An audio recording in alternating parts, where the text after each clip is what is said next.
likambu ya pasi pema wa tolobaka chaque fois soki mwasi na mobali babalani esengeli na bango bakende kovanda esika ya bango makambu oya kovanda kana lopango ya famille ebendaka toujours problème jalousie mama bokilo abomi bongo mwasi ya mwana na ye le kolo ya jalousie mwana oyo azali chauffeur kasi jalousie pona mwasi ya mwana na ye alataka bien esali ke mama oyo aboma mwasi ya mwana na ye mama oyo abomi mwasi ya mwana na ye ndenge nini abomi par erreur to akanisaki nini yango lisoto kobetela yo lelo tobenga yango miracle to nini na mausolée ya pasteur Baruti na ntsele ya batu bayoki bamoni musique ezali kobeta na mausolée sans pour autant batia yango sanza ekiti ba ange bazali ko muna boye ba moni yango pena boya okomona ya image wana awa na émission lelo zala brancher na biso ezali nini banzelu bakiti tozali mystique na équipe la kanga photo na kanga photo to la so mga pale vidéo la sekavo na komi na titi na zongi na kefana kuna na boka miswe musique bando beta na kata kavo ya musique ya Abraham c'est beta pena nesibo yoka Madame Tabo, Sanza ya rouge, nelongi ya paix, ati veste ya bleu. Mais ngana moni ngo na nganda ya na zolia na moni Sanza na photo. Tozalaki awa, tozalaki 4 personnes. 2 techniciens, 3 techniciens, 2 techniciens na policier moko. Na bouger botala kuna. Musique ezo beta. Yaya famille ya bamanyanga basiliki ya kosakala te bakei kobala mwasi basengi bango dot $1,700 bapesi dot 100 reste tika sans nyongo kasi ndenge komaka balambela famille mobali yaya bazwaki $1,700 kasi balambeli bango mwa eteni ya likayabu mwa eteni ya Thompson mwa eteni ya soso kasi boyebi yango bamanyanga balingaka kolia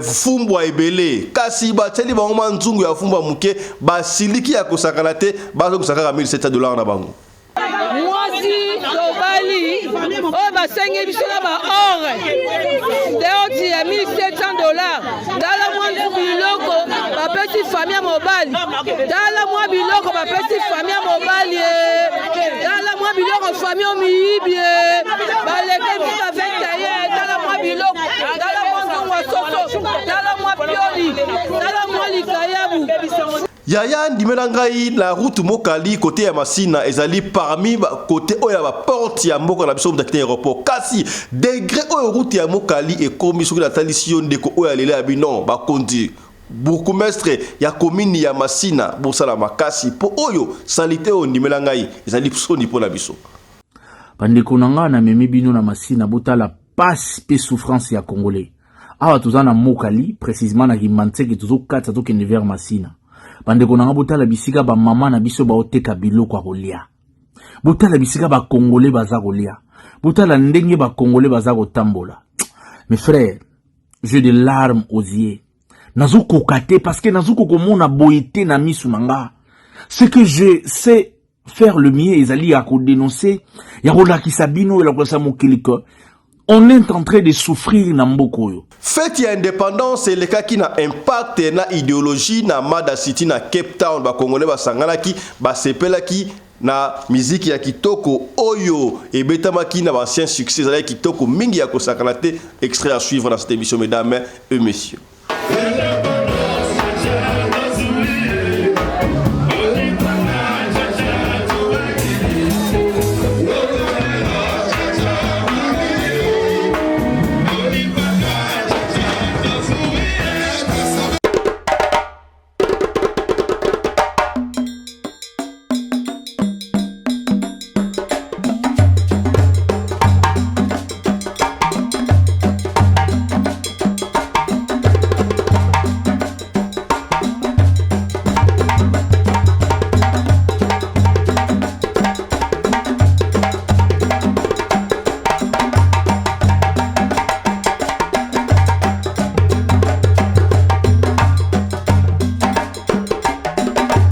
mobali mbinga na mwina ngolo aboya hydroquinone soki ezotambola basheri bazokwea mayanga na retrouve douce tendresse affection epa na yo nasalelo nini mpo ndimake na kupendaka sana shitakwacha pelende wenjo Mbote na bino bandeko balandi ya radio Lokole télévision bisika nyos tu bozwami merci na confiance pe fidélité bozali kopé sa programme oyo radio Lokole masolo na chaîne na bino radio Lokole télévision to kutala ka pona ko solo la makambo zali koleka bongo na communauté na biso africaine en général mingi ya biso batu ya mangala kombo na ngai Fiston Pelende tata ya Sedek. Je crois vous les remarquez mesdames messieurs déjà nous alors rien qu'à parler des corps vous remarquez que nous sommes maintenant de retour na siège na biso mosala ebenga quelque part to kindaki sika botozongi. Alors nous sommes avec vous to kozonga la émission na biso habituellement ndenge to mesana ozo na biso za ina Kuala Lumpur za ina Singapour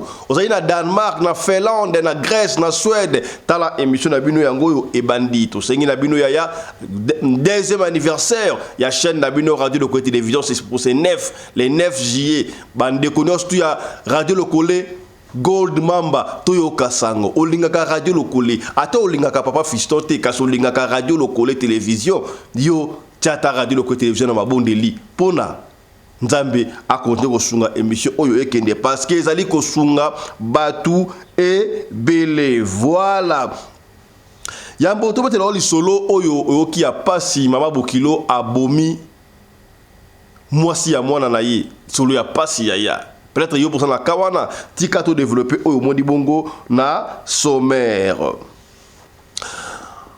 Avant de commencer le développement de ce titre, mesdames et messieurs, tika to pesa yo programme ya ba obsèque ya papa na biso Vincent Massa o atike ko tika biso na mboka ngumba Kinshasa. Je rappelle que papa Vincent Massa azali bongo papa ya Trésor Massa loboko ya Durban depuis Afrique du Sud. Alors le programme des obsèques en mémoire de papa Massa se présente de la manière suivante.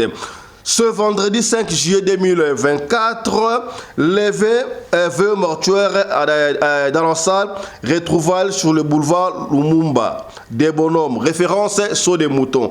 Ils vont commencer de 21h à l'aube. Ça, c'est Kinshasa. Alors, samedi 6 juillet 2024 à 9h, levé du corps de la morgue de l'hôpital Sino-Congolais. Sino-Congolais, ex-hôpital des Chinois. Voilà. Exposition plus recueillement dans la salle retrouvailles, toujours au quartier des bonhommes. Ça, c'est à Kinshasa, référence sur des moutons. À 10h, levé du corps pour nécropole de l'éternité, Ntsele Bambou. Voilà, c'est Ntsele Bambou que le papa Vincent Massa sera inhumé. L'inhumation va intervenir à 12h juste. Et à 14h, ça sera le bain de consolation dans la salle. Retrouvailles, surtout toujours sur boulevard Lumumba au quartier des bonhommes. Ça c'est le programme depuis Kinshasa. Alors à l'Afrique du Sud, pratiquement précisément à Durban, c'est pratiquement la même chose. Vendredi veille mortuelle, mais cette fois-ci à l'Afrique du Sud, la veille mortuelle va se tenir, va se passer chez Otis. Otis Massa, c'est le grand frère des Otis Massa, le grand frère des Trésor Massa, bien sûr. Ça sera sur l'adresse 36 Gad Hill, n'est-ce pas? Gad Hill, Humbilo. 36 Gad Hill, Humbilo, dans la résidence de Otis Massa. Ça, c'est le vendredi pour la veille mortuaire. Et samedi, pendant que la levée du corps se fera à Kinshasa, ici, il y aura un recueillement dans la salle pour rendre un dernier hommage à papa Vincent Massa. Et l'inhumation à Kinshasa, je l'ai dit au début, ça sera au nécropole de l'éternité Ntsele Bambou. Ben de consolation ici en Afrique du Sud, précisément à Durban, ça sera toujours à la même adresse, chez Otis Massa, résidence 36 Gad Hill Umbilo. Alors, Trésor Massa, Otis, venez soutenir la famille, c'est dans des malheurs. La tango n'a pas signé qu'on reconnaît le vrai Zami. Bido la route à Cape Town, route à Johannesburg, route à Thinking, partout, venons consoler notre frère. Trésor Massa, Loboko, ya Durban. Nous tous nous sommes tous là au Lingio Koutana Papa Sedek. Notre tour Radio Lokole, donc on va être là pour consoler, pour rendre un dernier hommage à papa Vincent Massa. Alors encore une fois de plus, au nom de toute l'équipe de Radio Le Collet, nous présentons nos très sincères condoléances à la famille Massa, précisément à Otis Massa et aussi à Trésor Massa. Force à vous, on se retrouve très bientôt. Voilà, autre chose à présent. Na Masina quartier Mokali na route Mokali ya degré salité zali kuna ndimelanga na ebité ba auto ba kondiamboka to ba ina gouverneur à ville ya Kinshasa o ba tesika je crois que akobongsa makambu oyo esika mwana mboka Argentine ngobila ko kakité ye akokoka yango tala route ya Mokali bourgmestre ya commune ya Masina to mona que ma vidéo zali kotambola parti par là au Keneme tala route ya Mokali zali nzela aéroport zali entrée ya mboka na biso emblème image baso balungwe aéroport Anjili bayaka beleka kawana soki to bongisi yango ekomi très bien je crois et ko soigner image ya mboka na biso ndeko ya leli de grâce salité mondi milanga eleki makasi suivez bandeko nanga na memi bino na Masina botala passe pe souffrance ya congolais awa tozana Mokali précisément na Kimantseke tozokata tokende vers Masina bandeko nanga botala bisika ba mama na biso ba oteka biloko ya kolia botala bisika ba congolais baza kolia botala ndenge ba congolais baza kotambola. Mes frères, j'ai des larmes aux yeux. Nazo kokate parce que nazo kokomona boyete na misu nanga. Ce que je sais faire le mien ezali à dénoncer ya kola kisabino la kosa mokiliko. On est en train de souffrir na mboko yo. Bandeko na biso o boza na pouvoir, essayez de faire quelque chose. Essayez de faire quelque chose pour le pays. Bozo Zambongo belé, mes frères, vous avez assez d'argent, assez de moyens. Botongi déjà ba mapango, bota la place bande konamino bazo vivre. Ba compte à banque tondi mde konangai. Bozo na ba millions, bozo yiba sou ba millions, bozo zabosa nango nini. Bo servir mboka ya bakoko na bino, boza ba locataire te na mboka ya bakoko na bino bande konanga. Oyo bozo gérer pouvoir bande konangai. Botangi na bamboka bapaya, bokenda pe na bamboka bapaya. Misusu parmi vous. Est-ce que na ba milliers touristique ya boye pembeni ya aéroport ekoki kozala saleté boye? Bisika oyo route Mokali ezo mérité ba aéroport te na bisika ya bien ba centre commercial moko ya munene pona ko faciliter ba étranger, ba paya, ba diaspora, ba sombara biloko pona kozonga na yango na mboka, bisika ba vandaka. Route Mokali ekoki kozala boye, vraiment bota la saleté.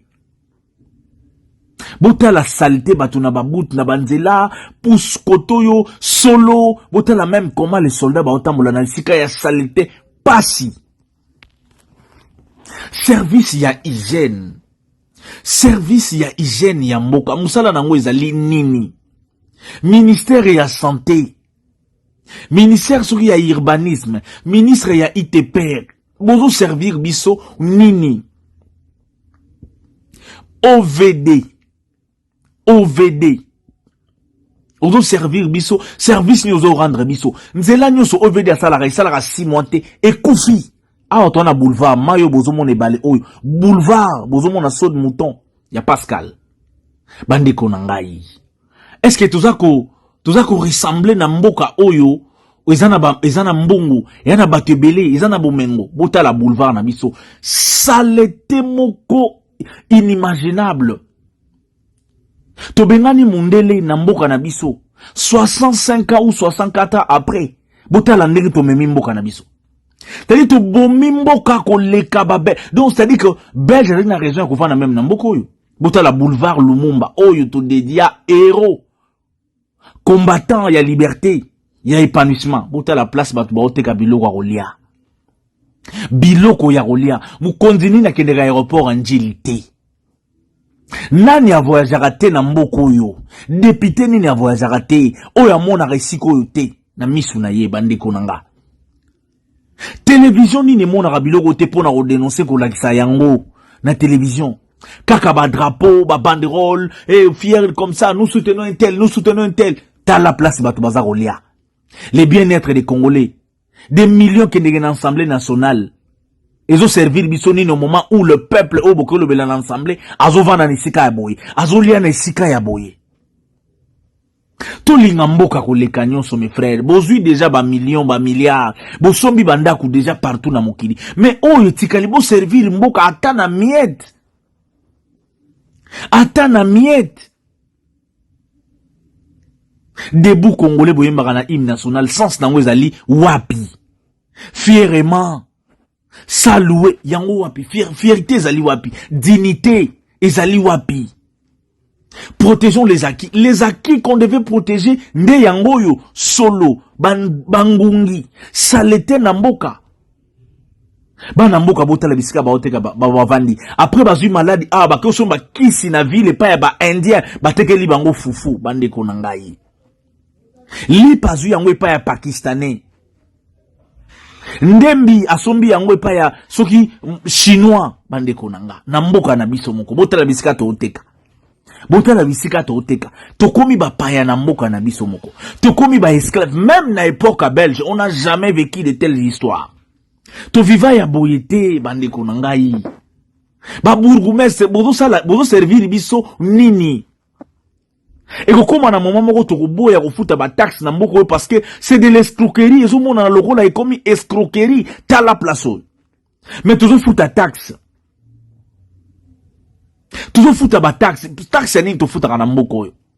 Autorisation de transport nzela ezate. Mais mi to to futa ya. Tambola na mokili omona makambu famille ya bamanyanga bakei kobala boyi bamanyanga bango balingaka mingi kolia mfumbwa balingaka kolia makayabu likia ekoso kasi babali mwasi oyo basengaki bango doti ya $1700 bapesi yango cash batika ya nyongote kaka ndenge zalaka bakiro pesa na suka soki boli bapesa ka famille ya mobali banzungu balambaki bakela ngo kasi famille ya mobali oyo baleli ya kosakana te bapesi bango mwa iteni ya likayabu mwa iteni ya soso mwa iteni ya Thomson na manzungu ya mukie ya mfumbwa famille oyo baleli ki sasa makambu hey $1500 ekiwa balobi bozo sambongo na biso landa bandeko oyo bomoni mwasi tobali oyo basengi biso na ba or deoti ya $1700 dala mwa biloko bapesi famille ya mobali dala mwa biloko bapesi famille ya mobali dala mwa biloko famille omiyibi baleke biso baventa ye dala mwa biloko dala mwa nzongo ya soso dala mwa pioli dala mwa likayabu fumbwa biso toza bamanianga tolambaka fumbwa ma famille dala mwa fumbwa oyo soni eleki na ngaki okota na famille ya pasi biloko epola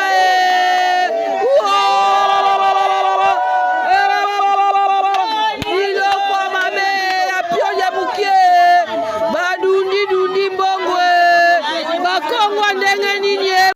Quelques jours après inhumation ya pasteur Baruti ya Baruti tabernacle ya toloba nini ezali miracle to ndenge nini kaka ndenge to monaka Lazare akufaka 3 jours après mokonzi Yesu kakende ko na bay Lazare sort batu bakomi kokende kosambela na mausolée ya pasteur Baruti. Est-ce que ezali idolâtrie te na yebite tolobaka bayi katoliko basambela ka batu bakufa o sekingani o sekadikasi oyo bali kosala wana okende na cimetière to na mausolée ya moto akufa ezali nini oyebite kasi batu oyo bakenda kosambela na mausolée wana yaya baloyiba bali kosambela batelemi baboni baboko ba donc sanza ekiti miziki ya louange yali kobeta na kati ya mausolée ba anzelu bali kobina ya kimona meso boye ba yewana babandi ko kumisa ba pusali pe musique ezoleka wapi ezole all mais na kati ya mausolée ya pasteur Baruti na ndenge dini qu'est-ce qui s'était passé ya et pe singa mutu ko so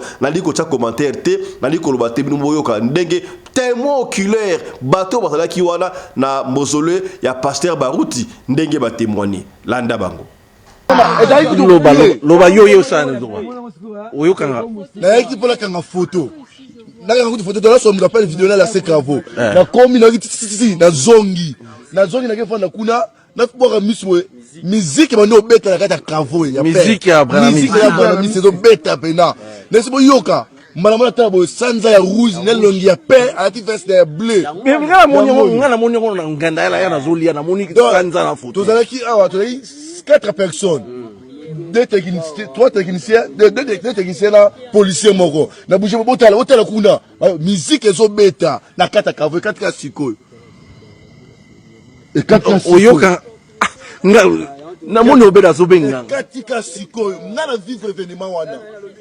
Na vivre événement wana. mais yoza pasteur il faut sambela na sambela na tozalaki na sambela mili ko tombola nzambe na be confirmer que c'est azaki kosala nzambe ya solo. musique ebeti na kati ya kavo musique ebeti awa musique ebeti awa musique ebeti awa banda la botama na monelo boy na photo pasteur nga nazomona yango yango nazomona sanza kuna musique ebeti awa nazobenga Carlos nazozwa epi musique ebeti na kala tombo musique ebeti atoyoki yango toluka kuto musique emona te toyoki musique awa ebeti na kata to papa sanza 64e anniversaire ya indépendance ya République démocratique du Congo kaka ndenge ezalaka elekaki na impact na idéologie na mboka Afrique du Sud précisément na Cape Town na Mada City et pas wapi un grand mécène congolais vivant en Afrique du Sud, lui il s'appelle Théo Ngando Chilamwina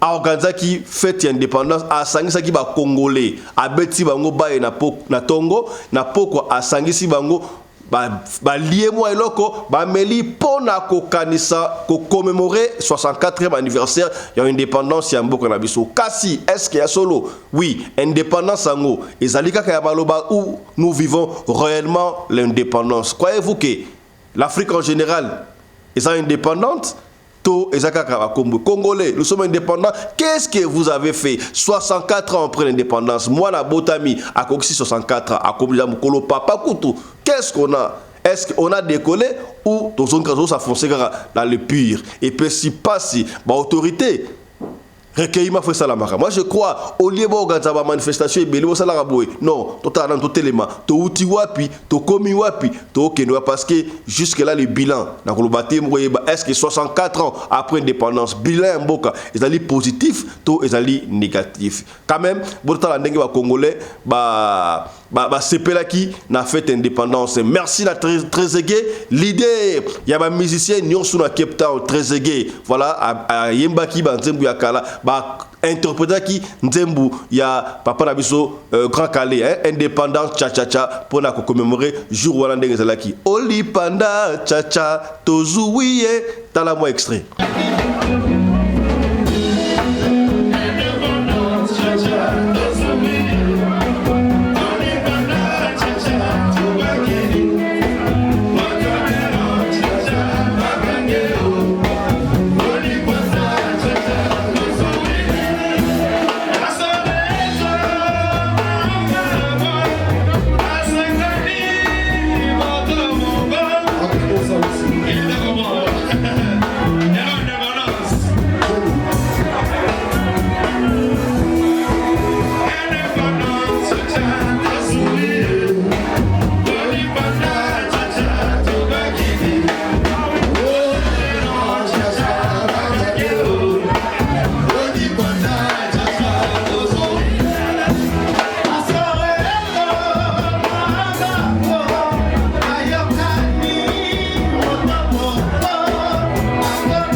Voilà.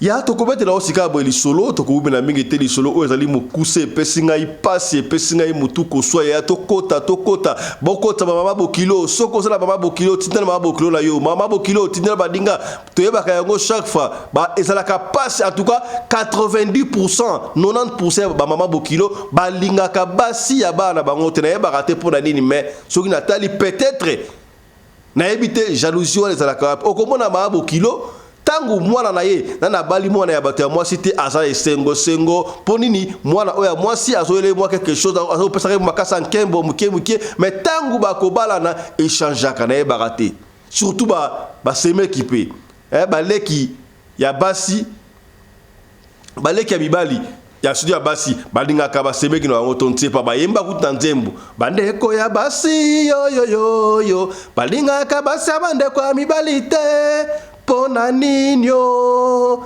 yo ndeko mobali oyo azalaki bongo chauffeur ya batrack ba grand camion chauffeur ba grand camion avant bala mwasi na ye kaka nezalaka bango papa na bango akufa batika bango na lopango ya famille ya yo muto lingaka kofa na lopango ya famille oyoka mama ya bisio te lopango ya famille okendo apten lopango za munene tongaka ndaku na wana obando fanda en famille salaka attention na ebité ba pasteur bazali awa basala nzambe ali awa est-ce esengeli to fanda ka famille ndengo wana on ne sait pas mais na ebi ba communauté mususu ba tulokola ba indien basaka ndako munene okomona mwana mwasi ya bali mobali na yeka wana mwana mbala bali mwasi na yeka ba to fanda en famille na ebi c'est la famille pour ba indien kasi biso africain en général ça pose toujours problème ba africain noir salaka angele kuvala ba lupango famille ndeko mobali oyo mobali abala kupa track pusa track console alors azalaki na moi cité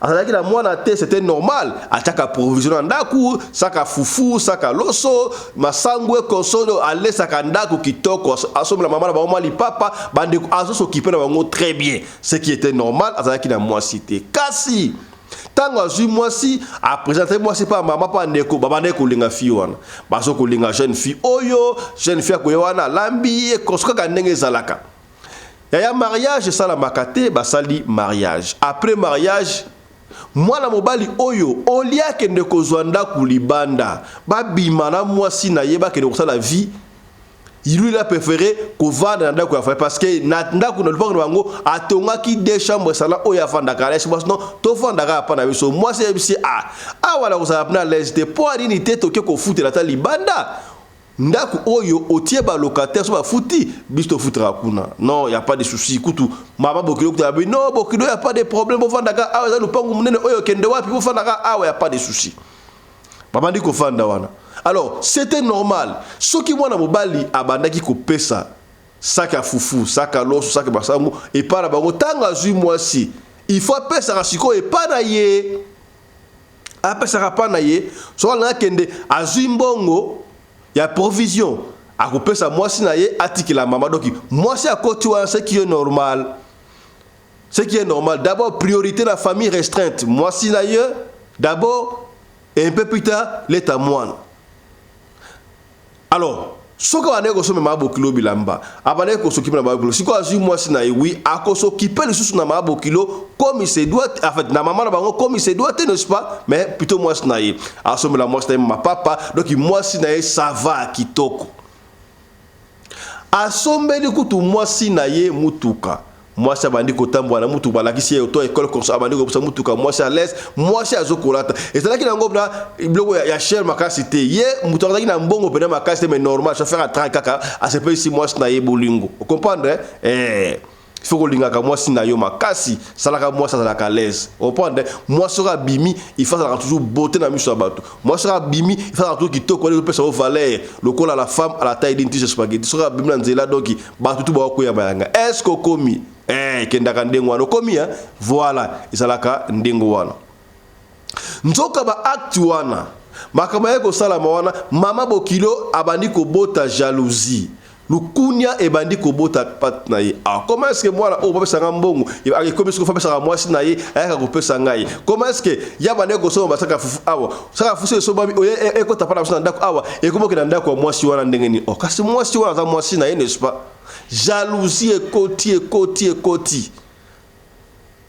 aki ko so maintenant moi so mutuka ngai mama na so minga mutuka te aso na moi ste mutuka de jalousie ekoti ya kosakarate et comme ya moko soki moi si ya moi na ye alinga pesa mambongo mama na so mbongo na te osambongo na te yebisa kolombongo wala yemoko ya kotikela ngai moi si aki aso ba provision aye pa pesa mama te biloko na ko so yango te yo depuis quand moi na o ngamongo na boti na memi 9 mois olia pesa ngambonga mama na ye apesa ka yo moi stay ko pesa nga do mbilinga mbilinge koti ya kosakarati ba supporta ki wana ba boti mwana liboso mwana mibale basala ki 6 ans na lopangu na bango ya wana moi ça ko ka mal à l'aise do ko solo le ko be e ko ba ya ndengo wana ya ndengo moi si pas simbal na na so mona mama on dira o sepela nga souffrement te. Est-ce que possibilité elle était tolongwa awa to que de ko fala côté mususu mobali ko basa promettre ça va promettre to kolongwa mais balungwa kaka te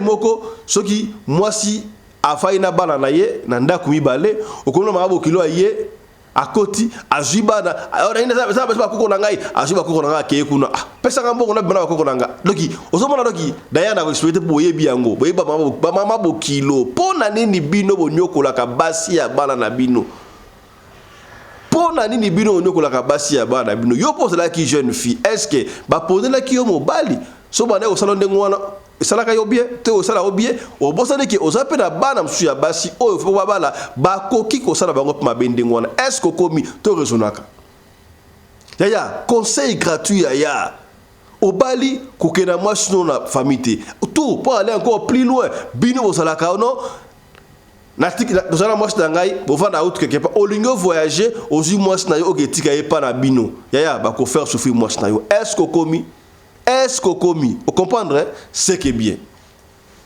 tout le monde prêche là qui maman bokilo nzoka likuni ekota ki ekula kabi ngala ko se débarrasser na mwana o ndenge nini ndenge na esaka yo bande ko mususu balingaka te ko sala bantele ya nzambe baba lingaka bantele ya chobo oui OK déjà chobo mama oyo ake ko mona marabu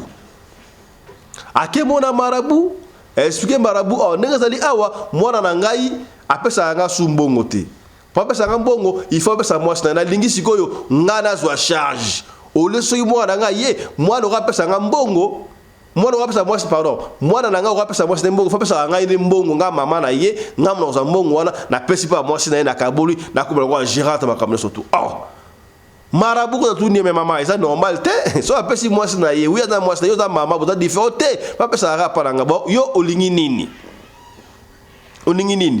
ayebisi marabu wana no ngana lingi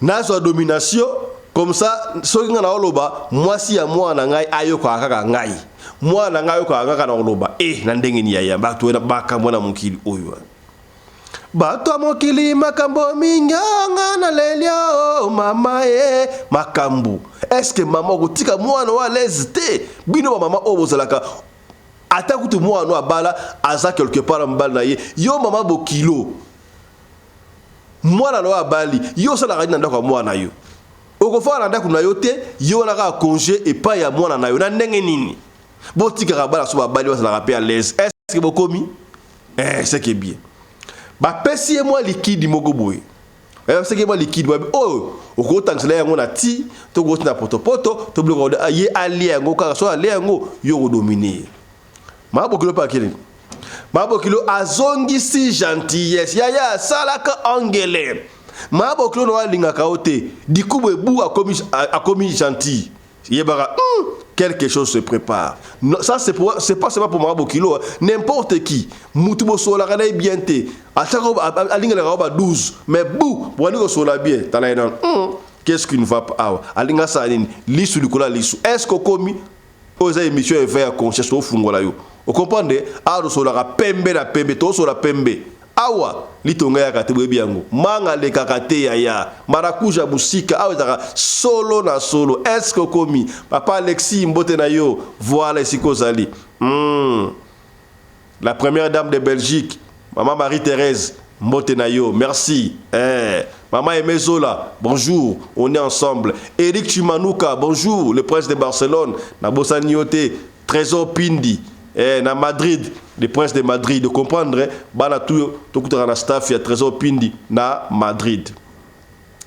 Mama Bokilo tango akomi aye azongi ba gentillesse azoko luka moyen ti moyen komi oh non en tout cas Bokilo lembisa ngai na mamesa tante wane consomme do bazongi alors oh ezaki pe soué a Bokilo l'espère moi na moi sna ke no basa la bien na Mama Bokilo na ye tango ba yo sala bien tango azongi produit aso pe kisi wana une semaine après à luki occasion sur yo mtalambaki so ndani bref ate yango na biloko ya kolia ate na biloko ya kolia tango bale mwana ya mwasi na yale mobali mwana na yemero pe ale on dirait ezwaki mwana ya mobali mwanda bakoye kotosa me mwana oyo ya mwasi ya batu mususu bazalaka bana baelaka basimbaka bango tata na mwasi to mobali tango ale wana webike mwana mwasi des jours après adiko kala angine e bana iloko na angine esimbana la soyo ka mo angine bo ndenge nini baso bakita ba so mela ba bactrine amela bo rien ça na bo rien oh kingo bandiko vimba o 4 tonnereni ba kene na hôpital ba masé hôpital ba masé na njili ba kene hôpital ba masé batali ba mona maladie oh wala maladie na soyo ka pasi awa na mngona ko avaler le côté ba kene hôpital ba chinois et loko moroté ba moni ki komi spirituel ba benga mama na bangote ba famille mwasi boyebi soki bo fa na famille ya mobali surtout biso africain que moi ça fa na pas famille mobali na ye pour la boya ko zo mwana bino ndengwana eza facilité il faut accord ya ba parents ba ye ba tali mwana ko maladie bwende maladie zo mona te bo pesa so mona quand même to kende ko salisa ye monter ozong selem no mwasi na bino mama wana boy a éviter akataki nini toi akataki non ne sait pas qu'est-ce qui ne va pas et puis si moi stress do abandi ko konda ba koti si hôpital à côté hôpital ba maseru wana kota bima esimba kakate bref jeune fille oyo santé bandi ko se détériorer et bandi ko sila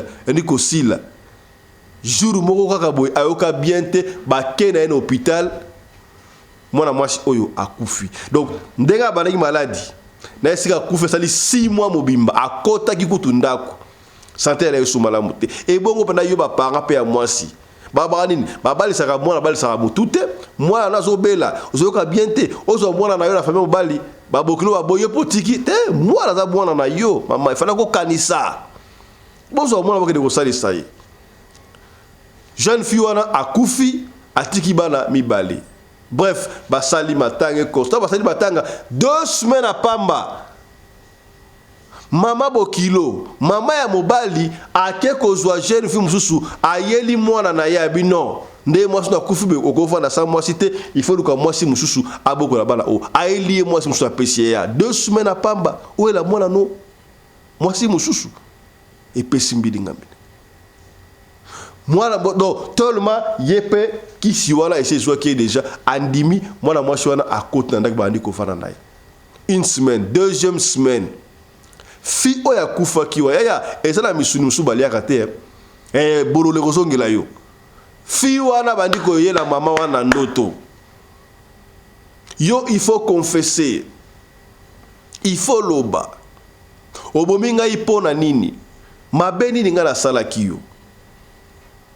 Est-ce que ndengenga na bana mwana yo na sala kiyo mabe est-ce que ngamutu na bana koloba ko bisa mwana yo apesa ngambongo na ko pesa yo balingaka mabo kilo ndenge nini baso ki parana mabo kilo ndenge nini ngala tikela ko manquer au respect à jour morote et puis moba ngala kufi mwana na yo tikela mobali 2 semaines pamba opesa ye mwasi ndenge nini atayo moko yaya abimela mabokilo na ndoto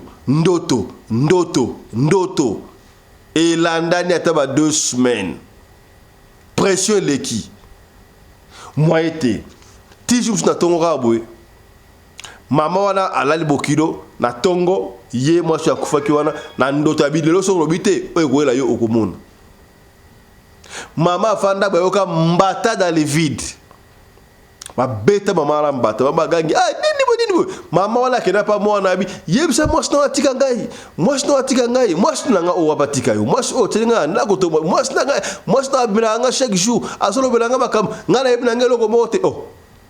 Ya kufanga ndenge na mama. O yebe loko mote akufanga ndenge na qu'est-ce ne va pas. Lo banana. Pression ti mama oyo aye kondima. Ote ngamna bomila ngayete c'est que nganga mta bomiye. Qu'est-ce qui s'est passé? Non, ndenge yo ozalaka avant obala. Obanda ko pesa ngam bongo ya provision, obanda ko s'occuper nga très bien na bandeko na yo banda yo bala ki mwasi. Oui, au lieu pesa biso bongo bala ba ko baki mwasi na obeka ko pesa biso bongo et konso ngeba na banda ko CPA na ngote. Yango la kenda ki pa marabu. Après ça ngai kisi la dominer so la lobby yo ofoyoka moi je n'en fayoka asa la baba le warta logo mokote après ça nga mai moko boy na chaki yango na bloka olia pour la dominer yo na moi je tombe na comprendre été et komi makama kokufa ndenge nini eza boye jeune garçon a regretté ko sakarate mais talaka maman a regretté ko sakarate. Tant que ndengwana azubana po après tout ça maman non parce que maman ba bomba maman azubana ça y pas azubana wana akeko tika et pas ba bokilo la maman akepa ba bokilo la yeno bana ba ko vanda awate na lingi bozwa bana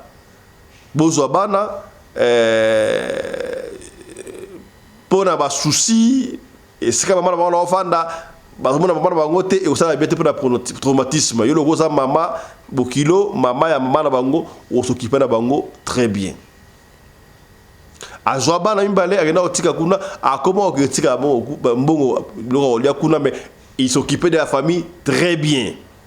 6 mois après mwana mbali oyo alongwa azwa ndaku libanda agenda ofana libanda mais azaka kana mwasi oyo mama na bango ailaki Sikoyo, qu'est-ce qui va arriver? Tala kuntseki, tala kumamba. Est-ce que moi na oya kufaki wana? Ako separa mariage wana, to separa ngote. Ba mama bokilo. Ba fisto beta lisolo oyo pona ba mama bokilo. Soki moi na mbali ya bali tika ya za l'aise na mwasna yi. Po yo petango balaki mutachaki yo mbilinga azala kiti. Tala lisolo oyo esuki awa. Ce que c'est pélicio, ça va partager. À ta personne que c'est pélicio, yo partager. Peut-être, au yébité, solo oyo, eko sungande ko moko songolo, et sika moko pakala. Yo mudote la biso, so que ça le sola ko beksa, benga biso. So ko bengi biso, ozo biso te, komi tungu samate.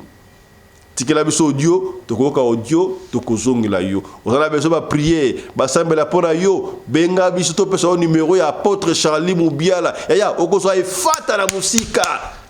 Ya mongo te apôtre Charlie Moubiala, azoko sunga ba na prier. Ya ofele ya mongo te.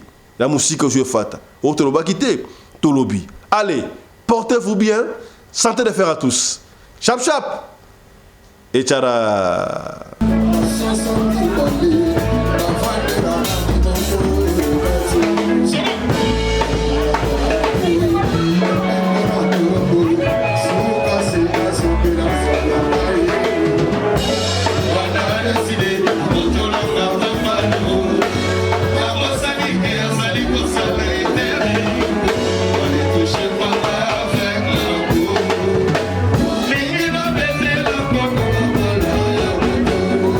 C'est pourtant je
mobali mbinga na mwina ngolo aboya hydroquinone soki ezotambola basheri bazokwea mayanga na retrouve douce tendresse affection epa na yo nasalelo nini mpo ndimake na kupendaka sana shitakwacha pelende